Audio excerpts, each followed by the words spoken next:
About 50% there. Okay, we are officially live. Hello, everyone. Welcome to the Symptom Whisperer Show, where your body gets to speak and we actually listen.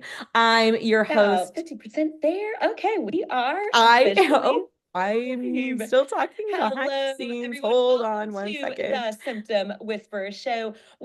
Okay, perfect. I don't need to hear the backlash of myself. That was hilarious. Let's just go ahead and recap all that so you don't have to hear me echo. And also, you get to now listen to my body speak as I get my perfectly red cheeks. So, welcome to the Symptom Whisper Show, where your body gets to speak and we actually listen. I'm your host, Dr. Nicole, and this is for the people in their life who you're still showing up for your clients, for your business, for your families, for your communities, even though you can tell that you're running on empty. Today, we are diving into intimacy, confidence, and what it really means to actually feel good in your body with my guest, Krista, a sex coach and former high powered attorney, and someone who's been rewriting the rules on connection and healing. So let's dive into it. Hey, Krista. Hi, so happy to be here. I'm so excited to have you. Those of you guys that don't know, if you didn't see any of my stuff, Krista has actually been my coach, one of my dear, dear, dear friends, and she really changed the way I viewed my body, my life, my relationship with myself, as well as my relationship with my partner. And I couldn't wait to have her on to talk about how she's really reframing sex through the lens of nervous system, through the lens of the sex education we wish we would have gotten. So we're going to have some hilarious conversations, but also just some really deep, real life moments. I love that, Nicole, as you were doing the introduction and you were talking about the women and the clients who are going and going and going. And I'm like, ooh, if you're going and going and going, it's really hard to slow down and have that intimate connection. So yes, the nervous system is going to come into discussion today. Yeah, so one of the things that I love that you've really shared with me time and time again is one of your favorite quotes, and you can recorrect me if I like butcher it, but it's really about that in a relationship, it takes two people to start a pattern, but it only requires one person to change that pattern. So can you kind of dive into what that means for you and how you're coaching clients? Yes, I think it's a great example of how often when we think about wanting to uplevel a relationship with ourselves or with a partner, it feels so overwhelming when really it can take some very small changes in how you show up and how you talk to each other that can change the entire dynamic. So I work a lot with women, and then occasionally I work with their partners. And so when I work with women, it's this idea that once we get aligned with what we want, once we start to listen to our own body and start to pay attention to the stories we're telling ourselves, and then we make a change in how we show up in our relationship, then that can shift the dynamic of the relationship. So we can start to feel changes, even if our partner isn't quite ready to get on board with this journey with us. So it can really be a female led dynamic of learning to get in tune with ourselves, getting really clear on what we want, and then finding a new way to communicate that invites your partner or potential partners to come along, right? Because it's not just about working with people who are in relationships with another person. It's also for women who are regrouping and just connecting with themselves and really trying to get clear on what they want for their next chapter. I think that that was my biggest misconception, really was when you started talking and you shared your story. She literally, the dynamics from my point of view, we were at this conference and lots of people were sharing about essentially getting the ick about their partners. You know, they were like, oh, the way that they breathe or the way that they chew food, or we were doing like different NLP and hypnosis techniques and anchoring, and people were talking about, oh, there's a specific way that my partner touches me that can be triggering. And the next day, first thing in the morning, Krista stands up and she's like, guys, I want to share a truth that I've been living, and I think this group would really benefit from it. And you go in and you start telling this story about the leadership role that you took in your own sex life, your own intimacy life. Do you want to share some of that here? Yeah. Do you want me to tell the whole metaphor? Or do you want me to just share what it means for me to show up as a leader? Because I definitely Whatever you feel called to. I mean, the metaphor is so good, but whatever feels like it's flowing best. Well, I will just say it's so interesting hearing that reflected back because in my mind, I was not a leader. In my mind, I was just like at my wits' end of like, is this really what my relationship is going to be for like the next 50 years? Like, I want something to change. And I really thought it was my husband who needed to change. Like, 100%, I'm like, I'm going to volunteer as tribute to go first. But really, I'm pretty sure once we start walking down this path, like, you're the one who has all the change to make. And that wasn't it at all.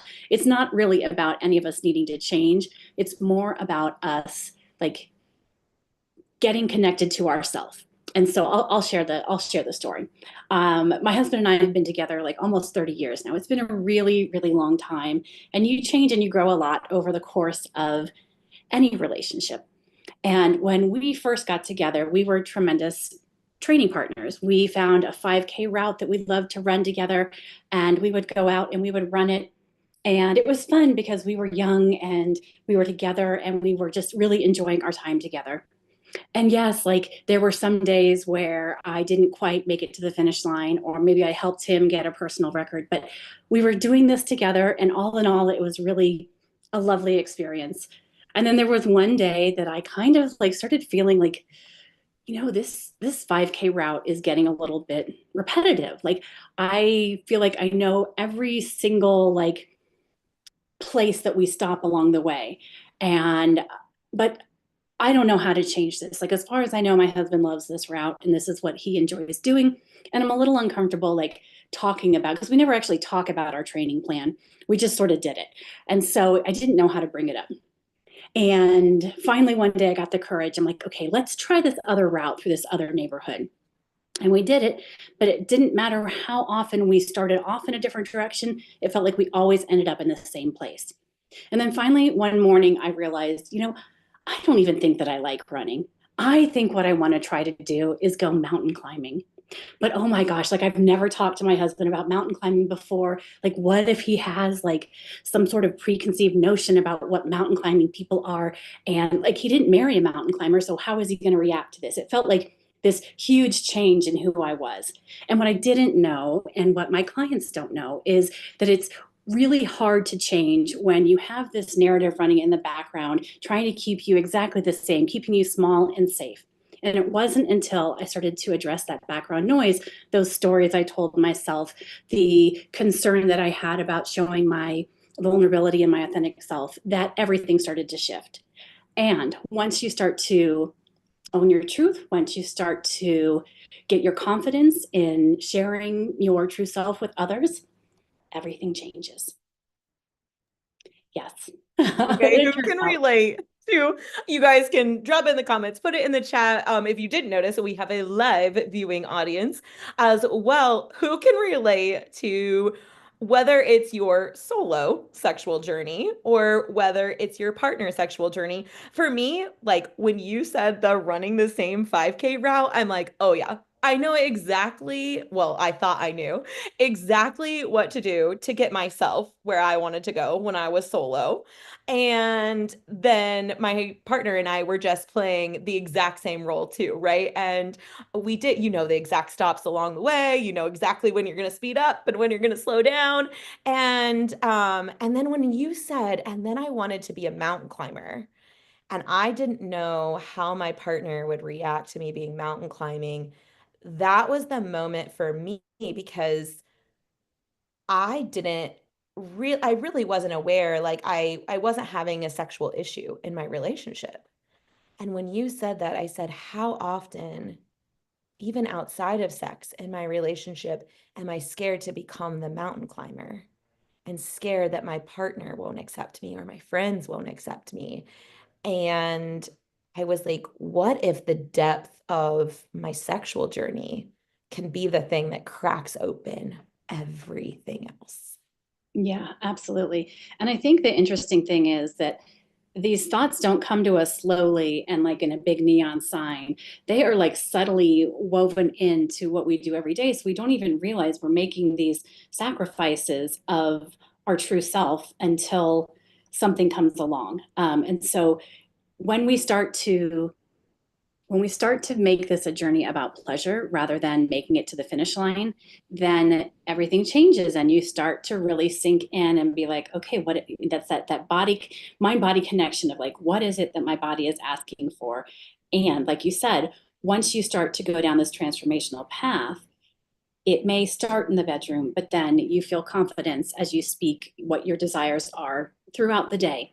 It is a transformation of learning to speak to people at a deeper level so that you start to attract people in who can really go deeper than just that small talk. It's really about changing how you show up in all areas of your life, not just in the bedroom. Okay, here was my biggest holdup. You're standing up in a room full of people. You're telling this Yeah.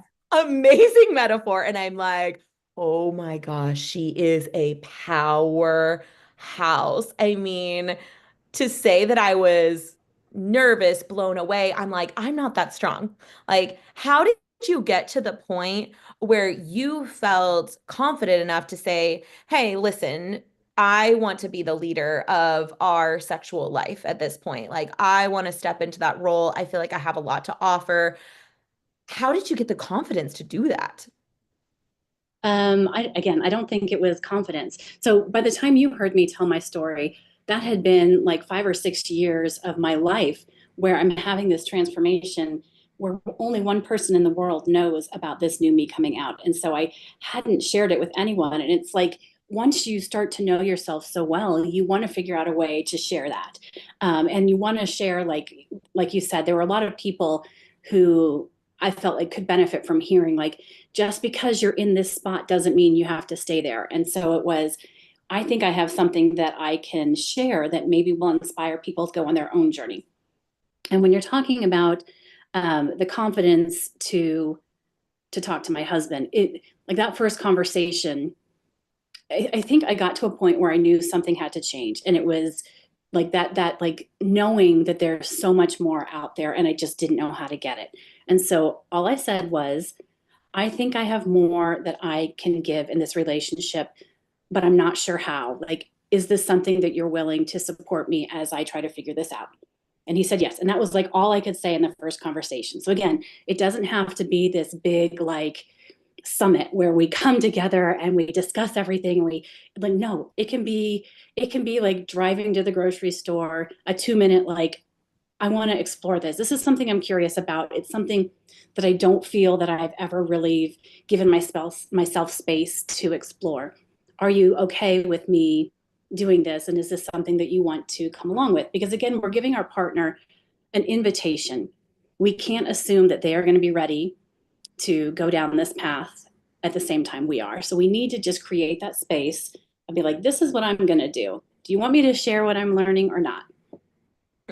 I love that. And a couple of things that I want to bring up that you said is like one, short and sweet. You don't need like you're not going for your very first hike and doing a 14,000-foot summit, Right. right? Like you're not hiking Mount Everest at the very first one, so you don't have to have all the plans and the flight travel plans and how you're going to get to the base of the mountain and how you're going to get to all the different camps.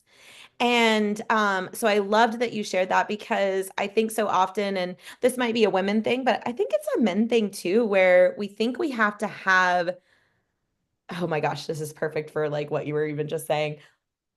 We think we already have to have the end done, like know the finish line before we're even willing to start the race together. Right, right. Yeah, and you don't. This is more of a, I don't have all the answers, but I want to start getting curious. And can you come with me? And Monica, I like your question about how our communication was in our marriage before this.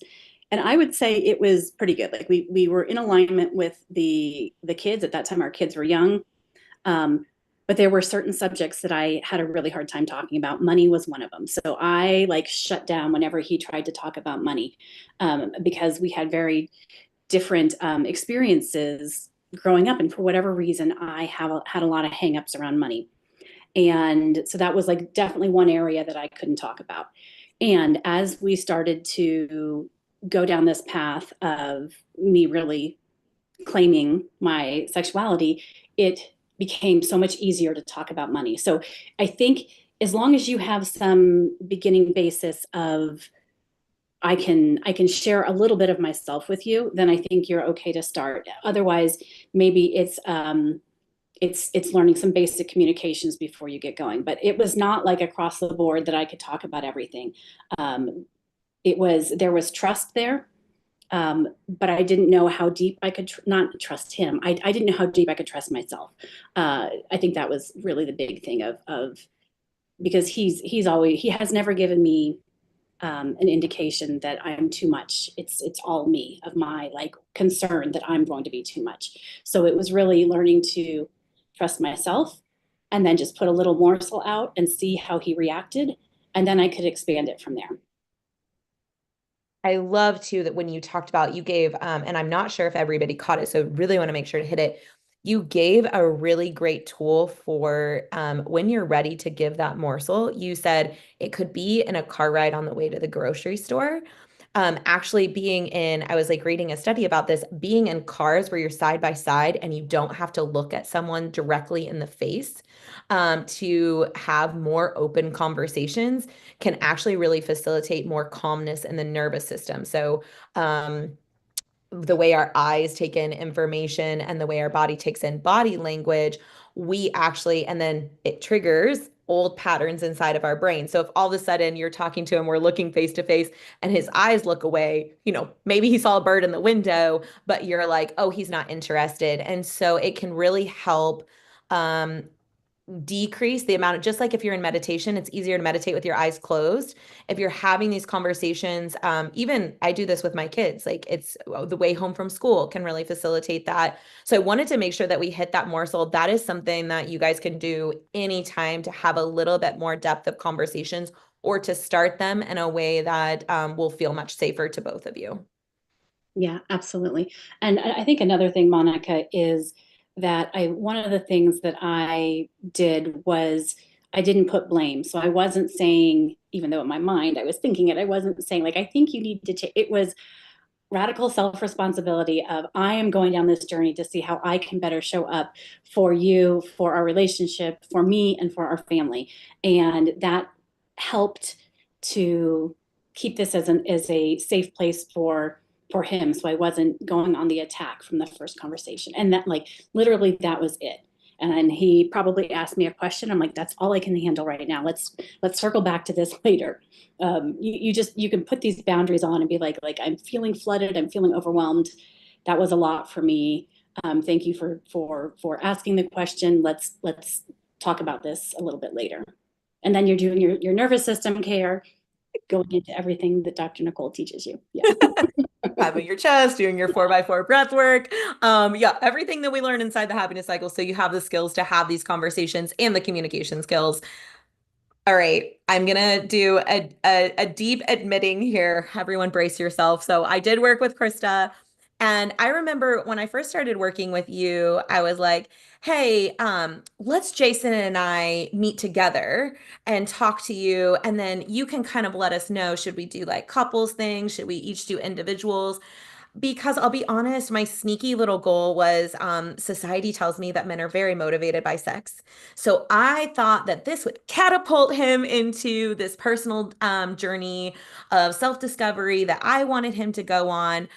And you were like, yeah, okay, let's meet with you first and let's see. And you started asking me questions. And I just remember it was the biggest, like, wah, wah, wah, because you were like, I think you have things that you should work on in this journey first, and then we'll just let him come to it whenever he's ready. And I was like, why does it always have to be my fault? I wanted someone else to say that it was his fault.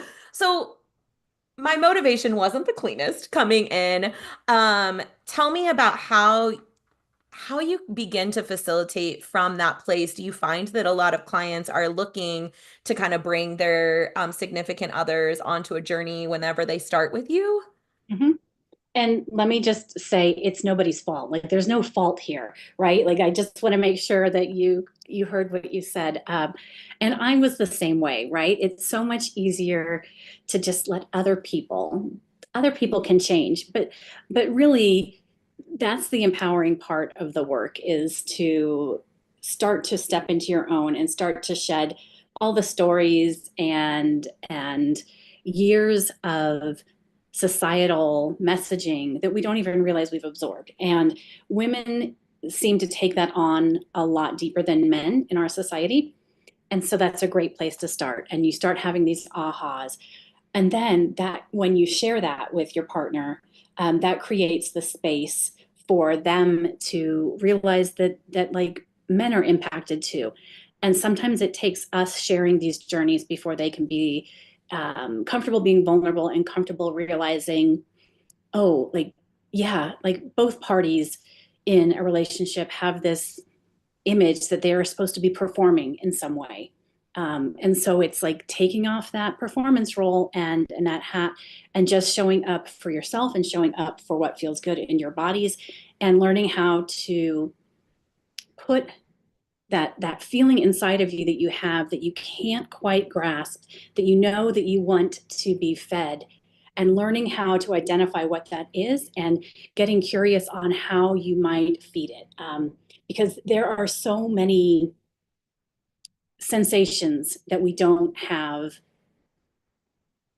explicit descriptions about what they are or what they're fed by. And when you can start to really lean in to the idea of romance and nurturing and like developing that relationship with your body, you start to get those whispers of, it would really be nice to have a hug right now. It would really be nice to curl up with the dog or the cat and just co-regulate against this warm other being. And we start to find these connections. And I think that's a really important journey for women to go down, and to be the leader, the guide, the determining pacemaker of how the relationship evolves.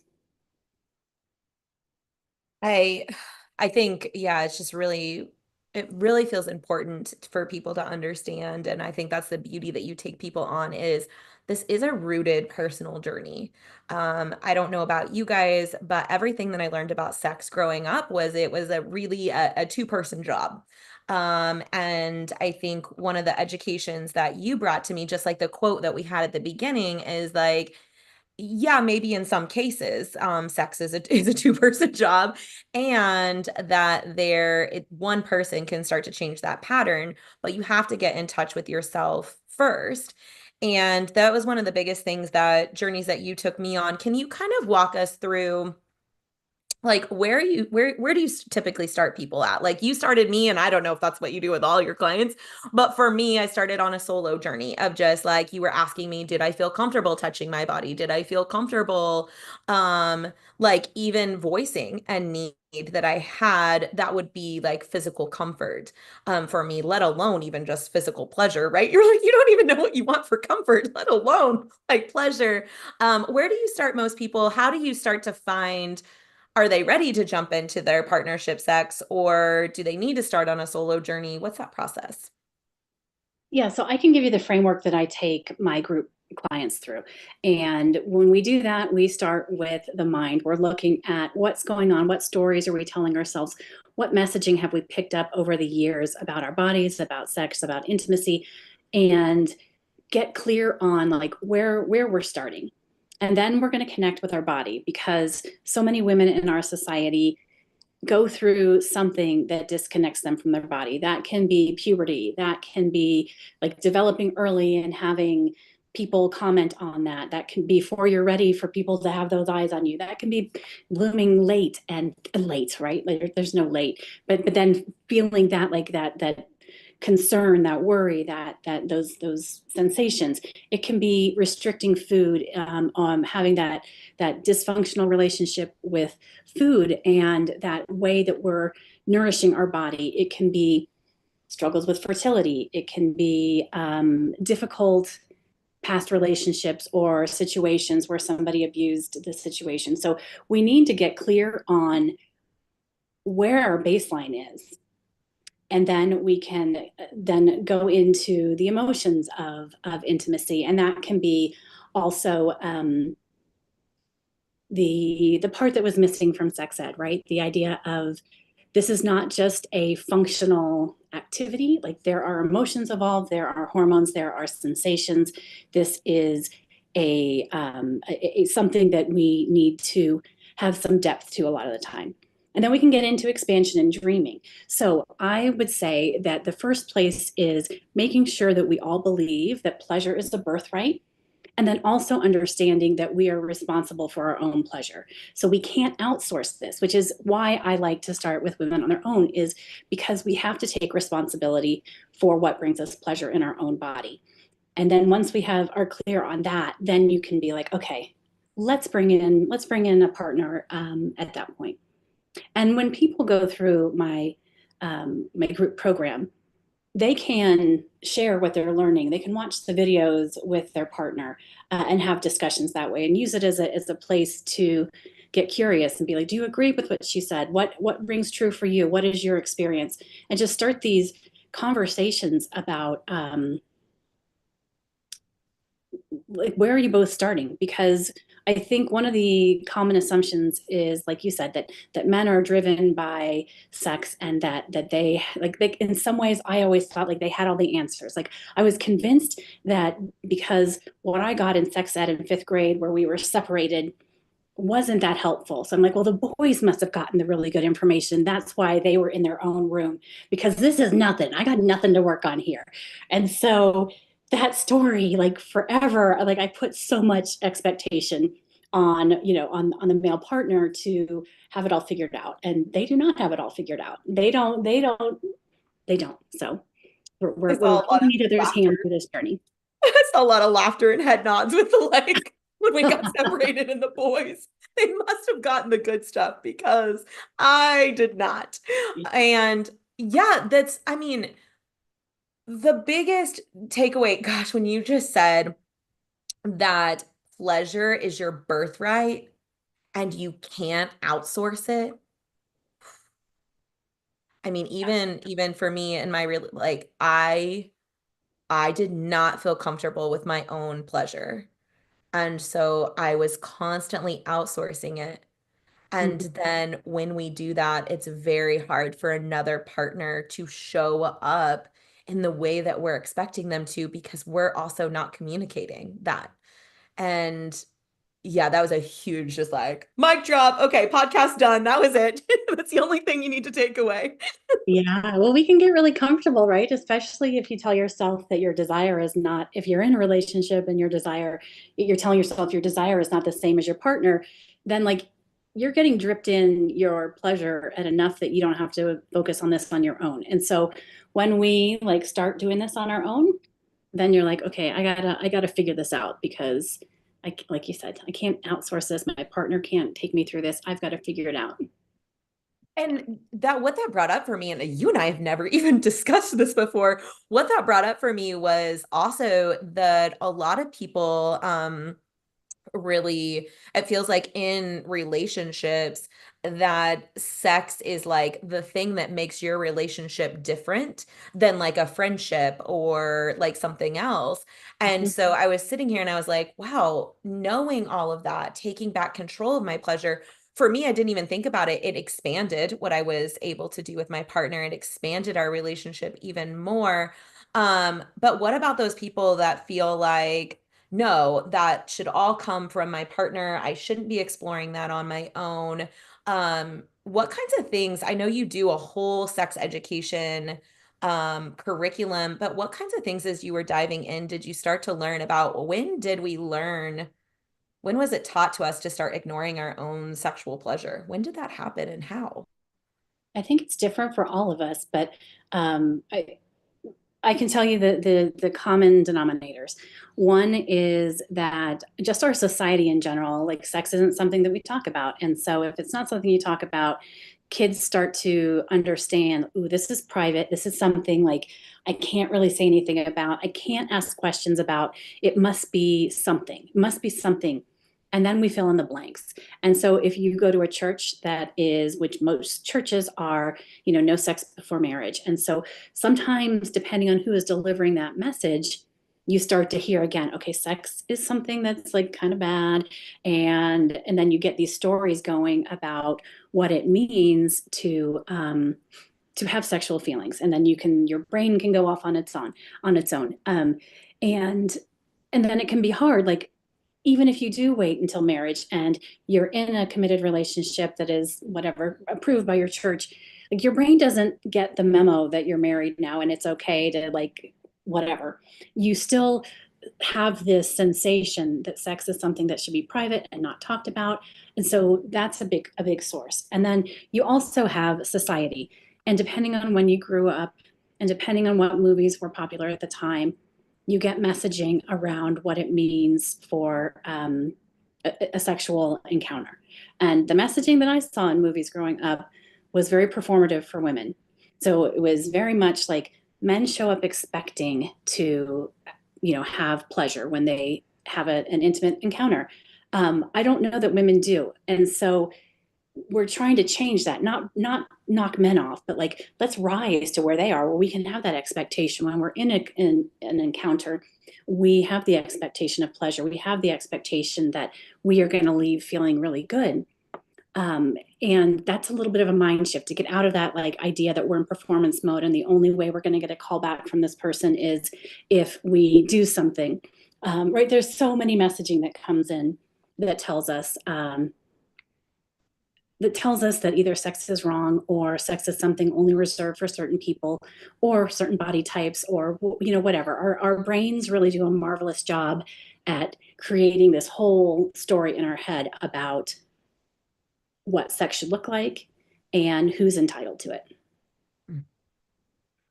Thank you for like sharing that, because I know that as like especially going through your course and going through one-on-one coaching with you as well, I know that you talk a lot about like where do the roots of our sexual education come from and how can we grow and expand. And it was really helpful for me. There was so much stuff that I didn't know that I didn't know walking on this journey. And it's amazing the transformation that people can make inside your program and inside your coaching, because you really back it up with a lot of, okay, guys, this is like what you actually needed to know. This is what I wish they would have told you in fifth, sixth, seventh, eighth grade. This would have been the progression to understand, the secret stuff that you thought the boys were getting. This would have been what we actually all needed, and it can be really helpful. So just thanks for sharing like some of those backstories, because I think it's important, what you drove home before that even I slipped into again of fault. And it's no one's fault. There's society mechanisms, there's relationship mechanisms, even just from the baseline of communication. We were not taught well how to communicate, let alone about sex, Right. Yeah, I really think that humans learn by observing, and we don't get to observe our parents' intimate relationship. We don't get to observe their difficult conversations most of the time.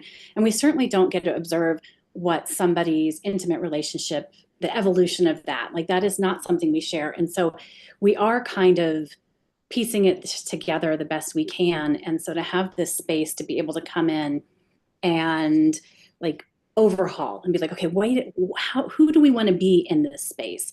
How do you want to show up? How do I want to show up? And how do we want to, how do we want to be? Like, what are we waiting for? We don't need permission to change how we show up in our intimate spaces. Yeah, we don't need permission because it's a birthright. Yeah. Okay, so we've talked about empowerment, we've talked about the emotional care.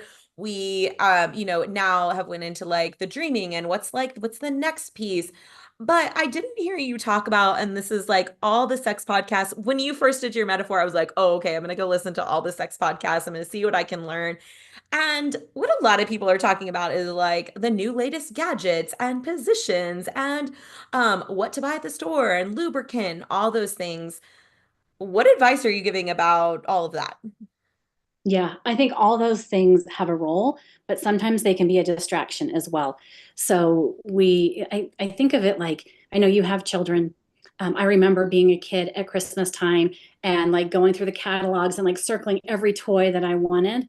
And then you get them, and then, what, like a week or so later, the kids never pick up the toys again. So we're looking to these objects sometimes as the quick fix. And I will put some suggestions on that you can send out to email. But I really think that once we start to get clear on again, not chasing the orgasms, but really focusing on pleasure and what it is that we really desire, like building that pathway to desire in ourselves, that we have a depth of experience that is going to be so much deeper, so much longer lasting than what a new vibrator can provide. What? Listen, they got rechargeable batteries now. Are you Yeah, sure? they have their place. And like, sometimes you want to go a little deeper, and that's where this work comes in. Yeah, I mean, obviously, I believe that. And I think people can get lost, like you said. You're like the queen of metaphors. You have the best metaphors that always make me laugh. And I think that's what people forget too, is that laughter is one of the best things that we can do, that we can bring into this, is that lightheartedness. And in any healing journey, like any nervous system journey, any healing journey, it's laughter. Yeah.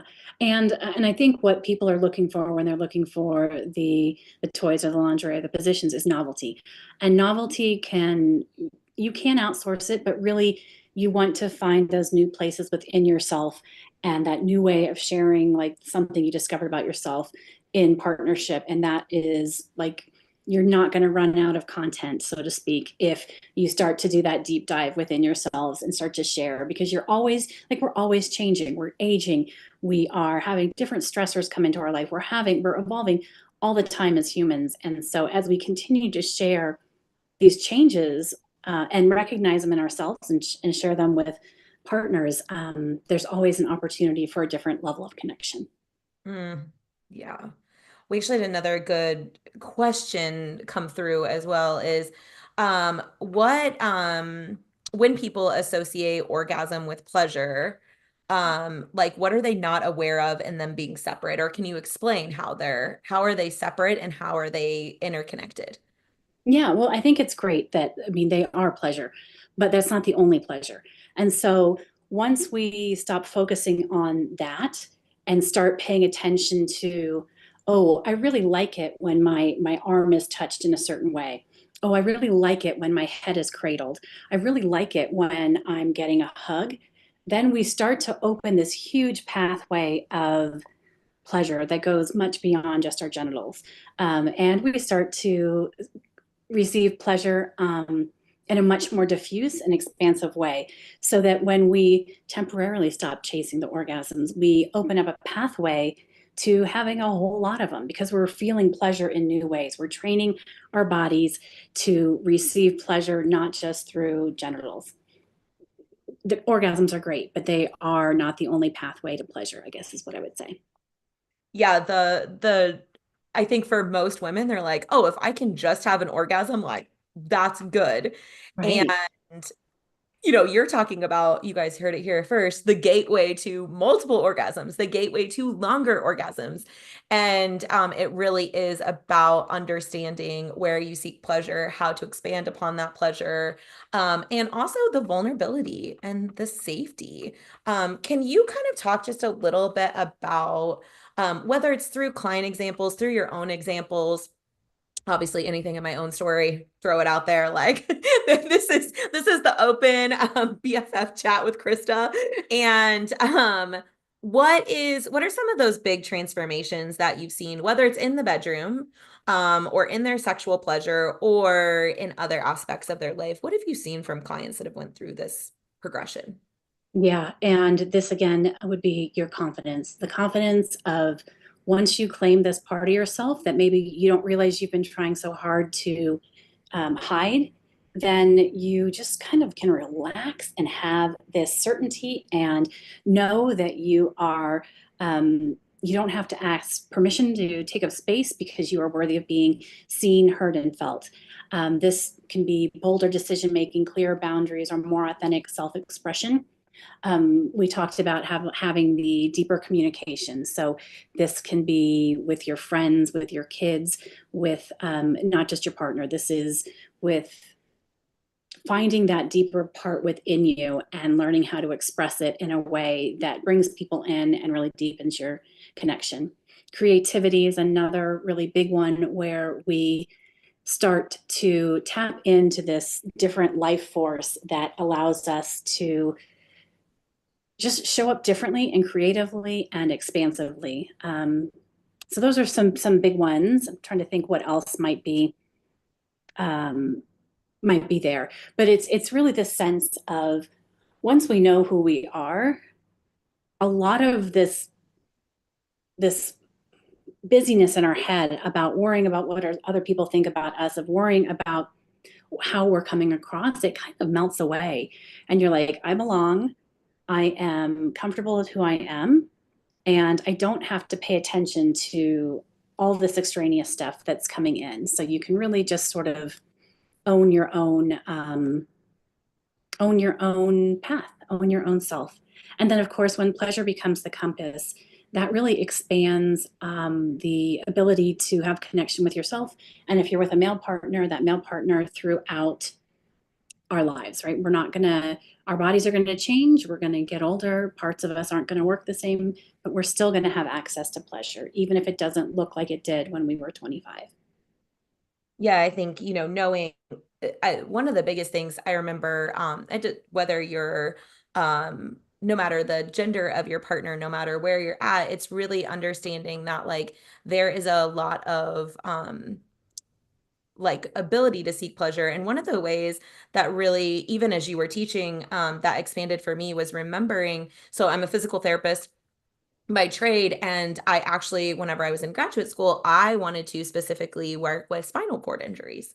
Mhm. And we had to go through sexual education because a lot of times as a physical therapist, we're the person that's having these first line of conversations of what their body is capable of doing.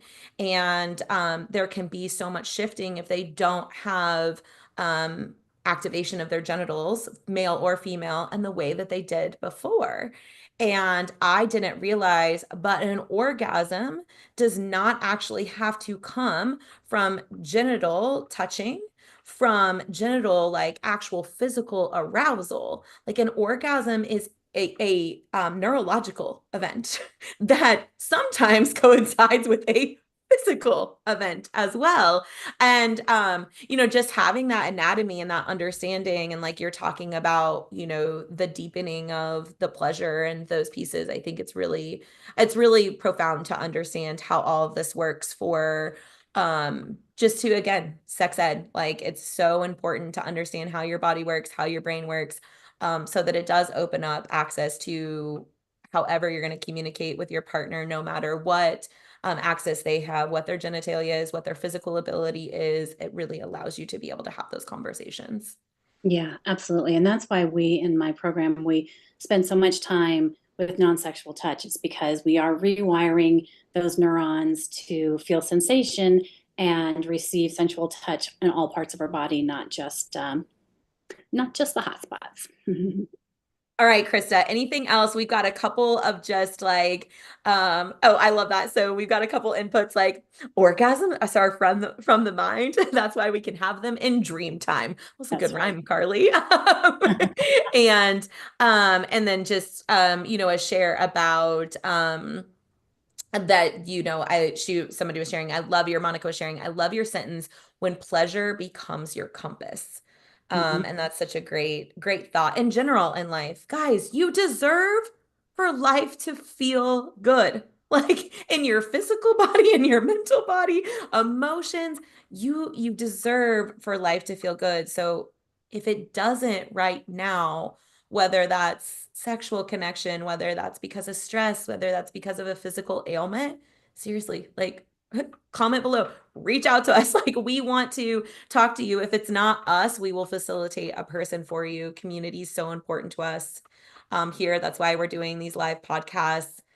Krista, what else would you share that we haven't went through yet that you're like, okay, audience has got to know this? Well, I would share something that I really believed before I started the journey was that somehow my body was broken or that there was something wrong with me. And I just wanted to like put it out there. There's nothing wrong with you. Like we're all on our own journey, and that orgasms and sexual pleasure is a learned skill. Like it's not a fixed thing that we're born with. Like this is something that you can expand and grow throughout your life. Mm. That's so fun because if you guys didn't notice, we this is our very first launch of the Symptom Whisperer live podcast and YouTube channel. And what you just said is literally our entire theme. Like your body is not broken. It's trying to talk with you. Let's find ways to listen. And this just felt like the perfect conversation to kick all of that off. So I just want to, Krista, thank you for being here. Thank you for being my friend. Thank you for being my coach. Thank you for deepening every single person's relationship here. We really gave you guys some really good nuggets from the pleasure being your birthright and you coming back and being able to command that from a personal choice and really walking into any situation and knowing that you deserve to have pleasure and things feel good. That empowerment, skills on how to have these deep conversations and communicate. And so I just really appreciate all of your presence and your thoughts throughout this very personal conversation. So fun. I loved it. Thank you for opening up your platform so more people can hear about all your amazing skills and offerings.